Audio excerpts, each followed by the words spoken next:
You asked the question very well. What is the divine masculine? Because my first years, I got so much criticism in even the term masculine spirituality, because people assumed it was patriarchy. And patriarchy is precisely not the divine masculine. It is an engagement with power. But you can only give power to men who don't need power too much. And they've experienced their spiritual power, their inner power, so they don't need roles and titles and money and cars and sex and everything else to tell them. Not that any of those are wrong in themselves, but your attachment to them usually destroys you, or at least limits you. So the divine masculine is a holding of power gracefully. And what that means, in effect, is holding it for others, not just for yourself.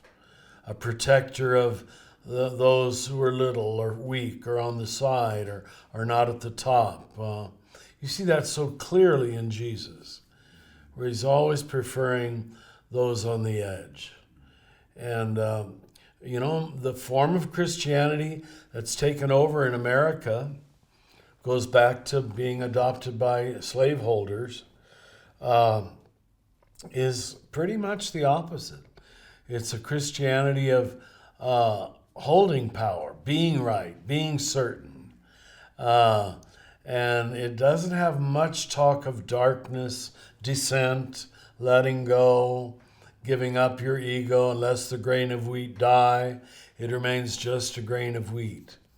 So we've got our work to do, because most people have experienced so much non-divine masculine that they think you're talking about getting men to go to church.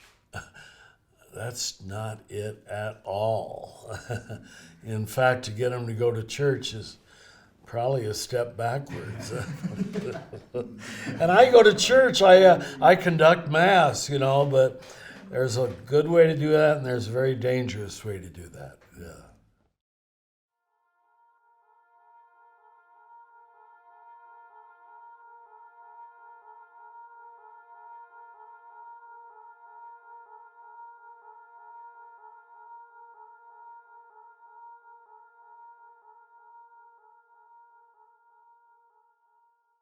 I'm going to share a little story that's just an anecdote that might give an insight into this.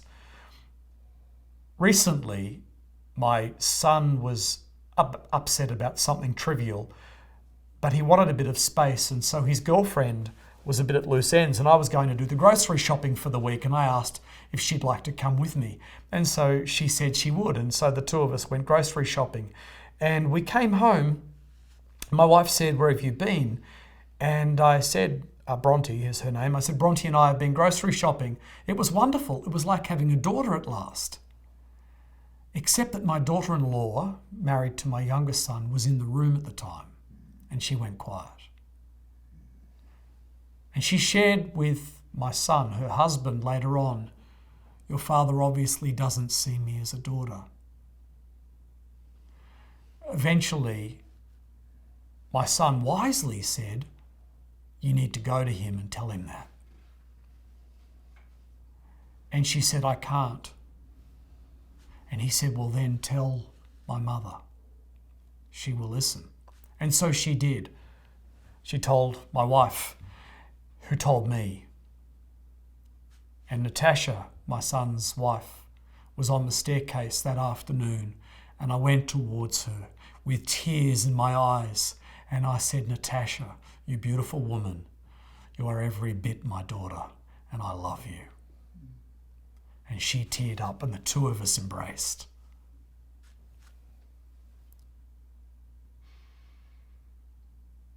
I said I spoke words without thinking or aware of what I was saying in a moment of grocery shopping. It felt like having a daughter, not "I have a daughter at last."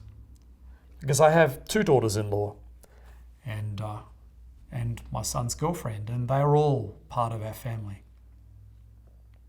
And a father is able, that's a man, is able to own his failure. He's not feeling like he's been humiliated or shamed or judged. He's not running from it. Oh, she'll get over herself. Oh, for goodness sake, she's making a big issue of this. Oh, she knows that she's like a daughter to me. I didn't have to do any of that justifying or deflecting or avoiding. I went straight to how she would have felt. And I went straight to her. And healing took place.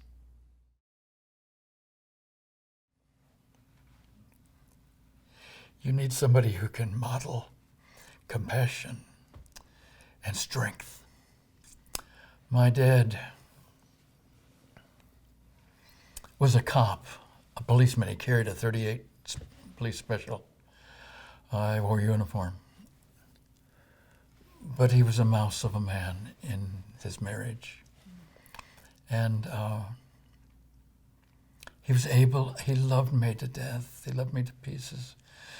But he wasn't able to show me strength. My mother was the one who did the disciplining. And so I needed a father who could be both strong and compassionate. With men that I was working with recently, we did what's called a cactus ritual. The prickly pear cactus is a wonderful plant here in New Mexico. It's very sweet on the inside, and it has these pears and flowers that come out in the spring, and they produce this marvelous, sweet, very sweet prickly pear syrup. But on the outside, the prickly pear cactus is got these inch-long thorns, and then these tiny little things that just prick you, and you can't get them out at all. And so this cactus ritual has to do with recognizing the strong and the soft, the hard and the soft, the compassion and the strength that is needed by the man. And I think a boy needs a father to be the first to teach him that. Both things. Knowing when the one is needed and when the other is needed. I didn't get that. I've tried to give it to my son.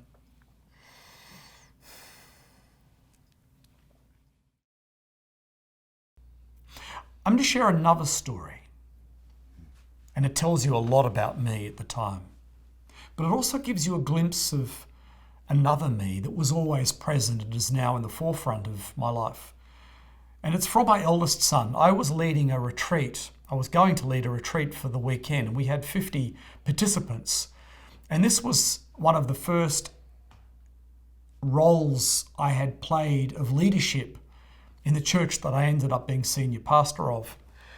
And I had prepared for this retreat, and I was going to be there an hour before the rest of the participants arrived, so I would be ready. And I had my notes and I had my car keys, but I could not find my wallet. And I looked everywhere for it. I stand corrected. I had my wallet, but I couldn't find my car keys. So I couldn't start the car. I looked everywhere for my car keys, high and low, and eventually found them under my bed. And I thought, that's strange. I never put my car keys under my bed.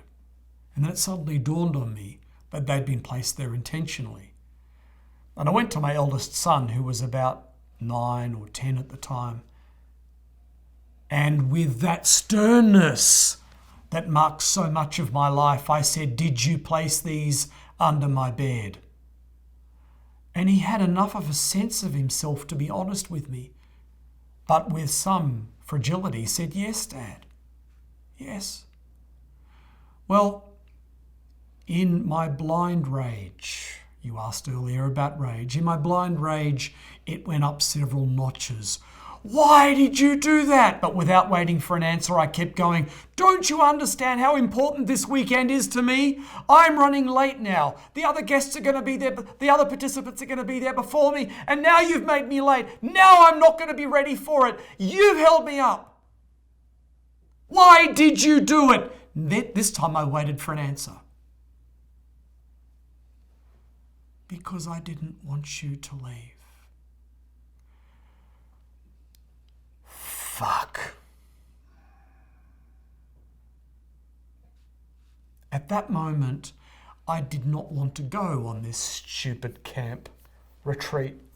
I was a fraud. How could I stand before these men? But more importantly, I had the son I just abused had hidden my keys because he loved me so much he didn't want me to leave. And I just shouted at him. I sat on the bed and wept and asked for his forgiveness and said I was so sorry.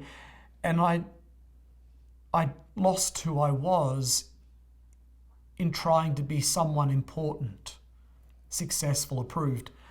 And suddenly the only thing that I wanted to do all weekend was spend with him.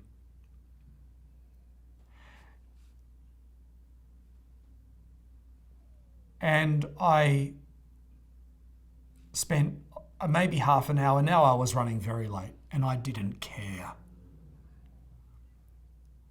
Half an hour reconciling, restoring, mending, healing with him. And eventually I got to that retreat and I fessed up. I said, you're all gathering here for this reason, but you need to hear a story first. And before 50 people, I wept and told them of what I had done, which of course led to open vulnerability and the most profound weekend of ministry, which sadly reinforced my sense of, I even used that to prop up my worth. But that was authentic.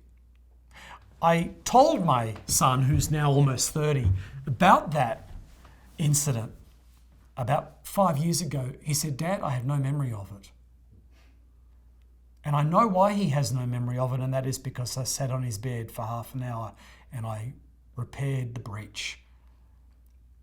And because up until that time, he wanted me, loved me enough to hide my keys. And after that time, we had continued a good relationship. In my burnout, he was the one who I would walk through the front door, or he would walk through the front door, he would see me and he would hold me. No words, just hold me. Maybe for 30 seconds. And then he walked on. He intuitively knew exactly what I needed. He was the one person in the family who could hold. He was 18, so he'd done enough of his life to be able to be there for me.